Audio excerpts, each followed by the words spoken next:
Hey people, Jacob here at Sutherland Chevrolet in Nicholasville, Kentucky. I'm here today to show you our 2016 Silverado. I'm going to kind of walk around the outside here, go over the good, the bad, and the ugly. I'll start it up and then I'll show you the interior.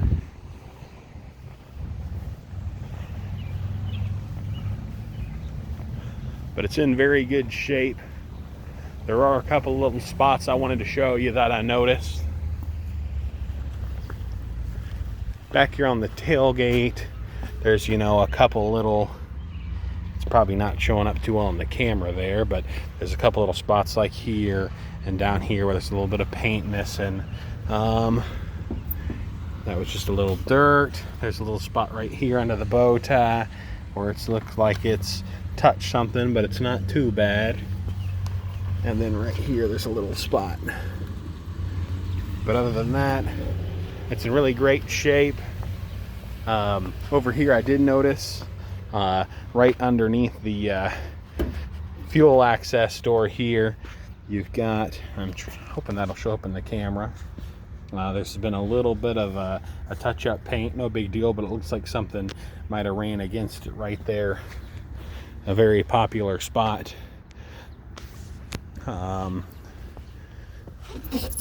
It looks like there's a little spot with some paint missing there where my finger is. And again, it's a used truck, so this is going to be, the better of things that you'll see. But I just like to point it all out so there's no surprises.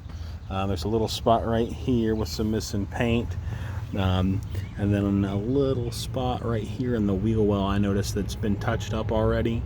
But other than that, it looks like the rest of this is kind of just dirt. So, needs another bath. Everything looks really good. With these painted bumpers here, you'll usually get little rock chips that come up. So there's a couple little spots where there's rock chips. And the camera might pick those up and might not. But other than that, the truck's really in excellent shape.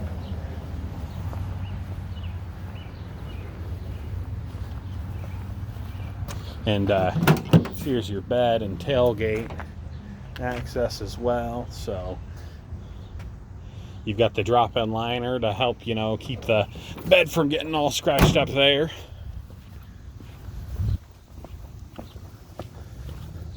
I'm going to show you the interior here.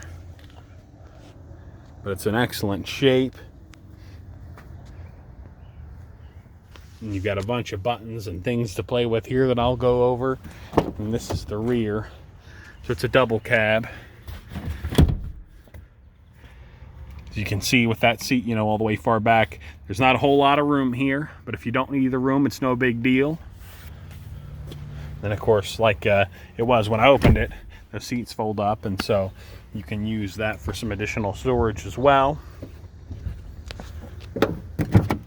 Shut that very good. And I'm going to start her up. That way you can hear it run.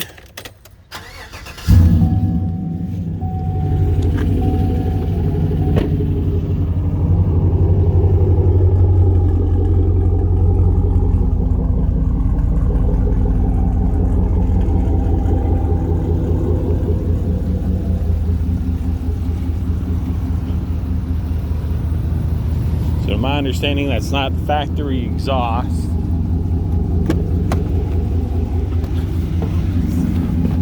I'm gonna get in here.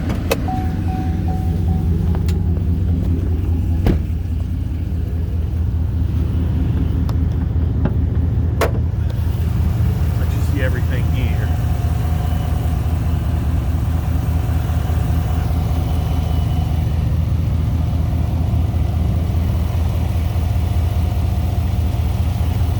Looks like it's been taken care of very, very well.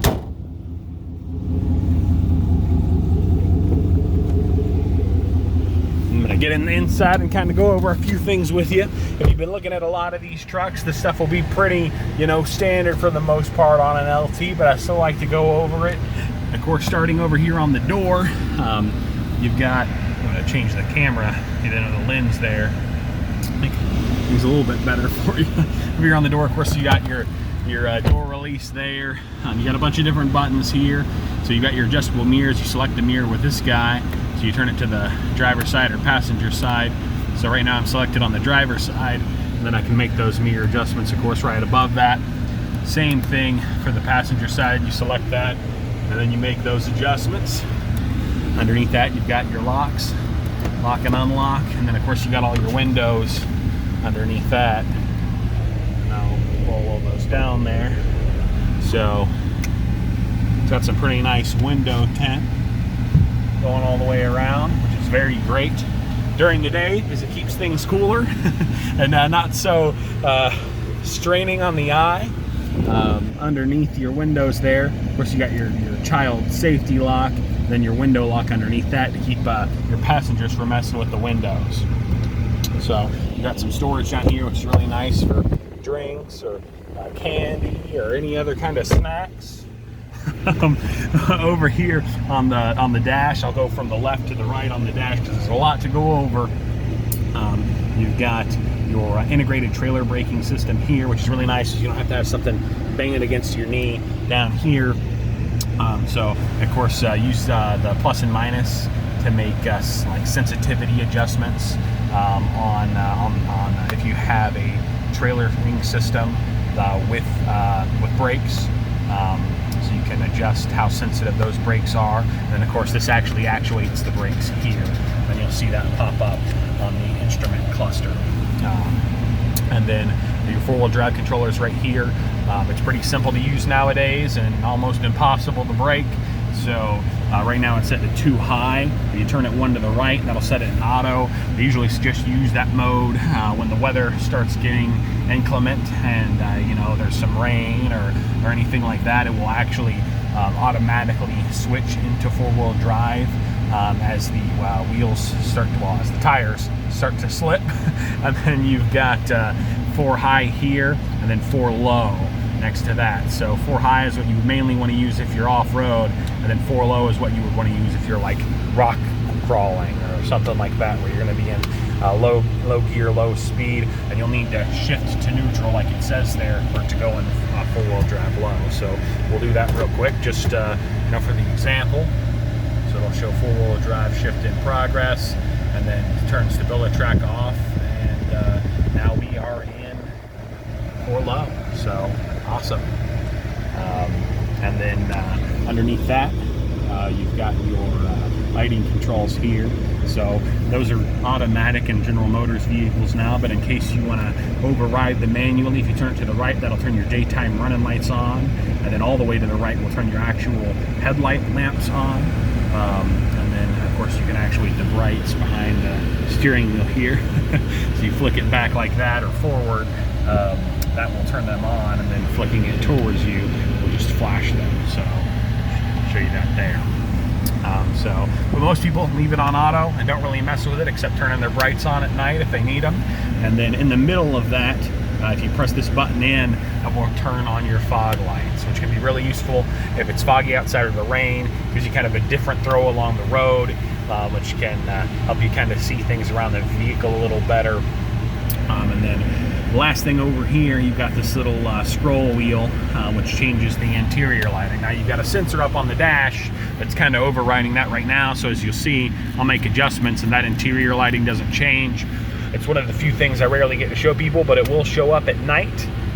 Here on the steering wheel, you've got your cruise control over on the left side.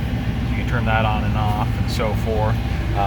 Over on the right side, these buttons here adjust the digital center in the middle of the gauge cluster there. So we can show you all kinds of different information. Like right now it's showing the miles per hour. You've got trip information up there as well. Fuel range, so it looks like it needs a little bit of fuel. Oil life, that's something we just did, so it'll be at 100%. It'll show you tire pressure, fuel economy, which has been very poor because we've been driving it around the parking lot, engine hours, transmission fluid. So there's a lot to look at there. It can show you what you're listening to, who you're talking to on the phone, all kinds of different information up there. You also, where it has the Z71, it's got this off-road view where you can see the angle of the vehicle and all kinds of different stuff. So pretty neat. Next to that, you've got two buttons here. So this button will bring up the voice assistant as well as answer calls, and this button down here will hang up on calls. You've also got buttons on the back of the steering wheel. Let's see if I can show you those. So you've got the ones over here on the right side, and then you've also got some over on, and I can't really see if I'm showing these to you right, but you've got some over on the left side as well. So on the right side, it'll turn the volume up and down on the stereo, and then on the left side, it will go through your different presets back there. So pretty neat. You got your shifter behind the steering wheel on the right side.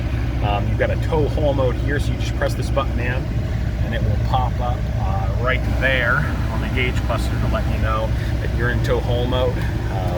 And then people always misunderstand what the plus and the minus are for here. So if you put it down all the way into M, it will actually set your maximum gearing here.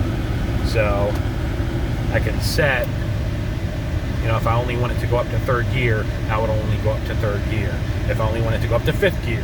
So you can set your maximum gearing there. It is not for like manually shifting gears. So people get really confused about that. Of course, you got your horn. And then over here, you've got Bluetooth, you've got Apple CarPlay, Android Auto, which I'm happy to give you a little more information on. But basically, you connect your phone to USB ports and it will display your phone up here onto the screen with Apple CarPlay and Android Auto. So it's a really neat technology. We have a lot of customers that they get used to it, and then it's very important to them. They can't live without it. So, of course, you still got a CD player, which is awesome because there's a lot of vehicles getting rid of that. And then you've got dual zone climate control, which is really nice because let's say the passenger doesn't like it as cold as you do, or they want it to be you know, cooler. They do like it colder than you do. They can make those adjustments. So say I like it at, you know, 68 and that's too cold for the passenger, well, they can turn it up to, you know, 77 on their side or wherever they would like it. Or vice versa, if 68's too warm, you know, they can make that adjustment on the fly. And of course, if I want them to go back to where they're matching, I just hit the synchronize button here, and then boom, they're on the same temperature again. So pretty nifty stuff. Underneath that, you've got a few extra buttons as well. So this will turn your traction control off. I would leave that on most of the time, but if you're trying to get out of mud, or, you know, you're trying to do burnouts or anything like that, which I absolutely would not recommend you do, you can turn that off, and it'll help with those things. Here you've got this little button. People always ask what it's for. It's for the, there's a lamp on the back of the cab to illuminate the bed there. So it's not doing a lot right now during the day, but I promise you it does work. And then you got a hill descent controller to the right of that. So my understanding of that is when you're going downhill, it's basically to help you maintain speed, especially when you're trailering something, or, you know, if you're off-road. So, but yeah, I'll hop out here and kind of look around it once more. But again, my name's Jacob. I'm here at Sutherland Chevrolet in Nicholasville, Kentucky. And this was our 2016 Silverado.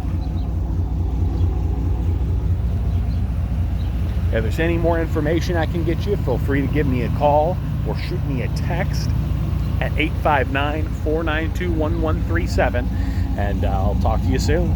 Thank you and have a good one.